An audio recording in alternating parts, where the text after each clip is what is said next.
एक एक कहानियाँ ऐसा राबिया जी की। और एक मजदूर थे उस समय, नहीं लोगों को गुलाम होते थे, बेच दिया जाता था। तो उनके पिताजी गुजर गए, तो 4 बेटियां थी कुछ ऐसा, तो इनको बेच दिया गया किसी के पास।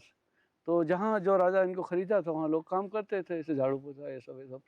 तो दिन भर कठिन परिश्रम इनसे कराया जाता था और रात को वो ध्यान करने बैठती थी।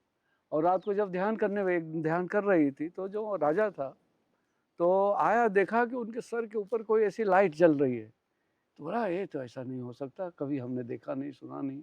और देखा तब वो समझ गए कि नहीं ये तो बड़ी धार्मिक है। सुबह बुलाए, आज से तुम फ्री हो, तुम यहाँ रहना चाहो तो ज़िंदगी भर सब खर्चा हम तुम्हारा करेंगे, यहाँ रहो और पूरी फ्रीडम तुम्हें है। अगर तुम जाना चाहो तो तुम जा सकती हो।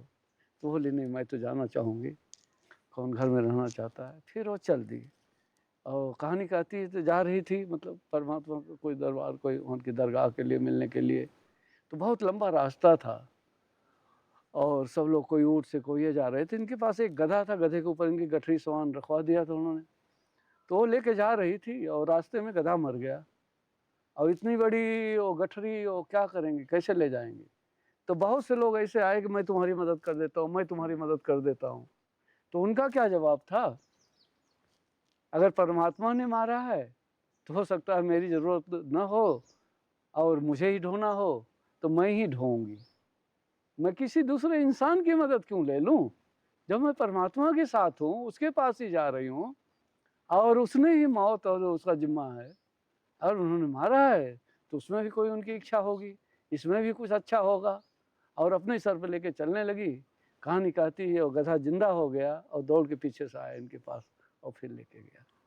तो जब तुम सत्य के साथ चलते हो तो परमात्मा तो तैयार बैठा है, तुम 2 कदम उसकी तरफ चलो, वो दौड़ के आएगा और गले लगा लेगा। जैसे माँ नहीं अपने बिछड़े हुए बच्चे को कैसे गले लगा लेती है, एक गाय अपने बिछड़े बच्चे को देखती कैसे प्रेम करती है।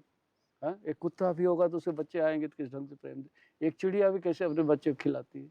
ऐसे गुरु जो होता है, मास्टर जो होता है, वो तो तैयार बैठा है, कोई तो आओ, वो तो बांटने के लिए ही तैयार होता है।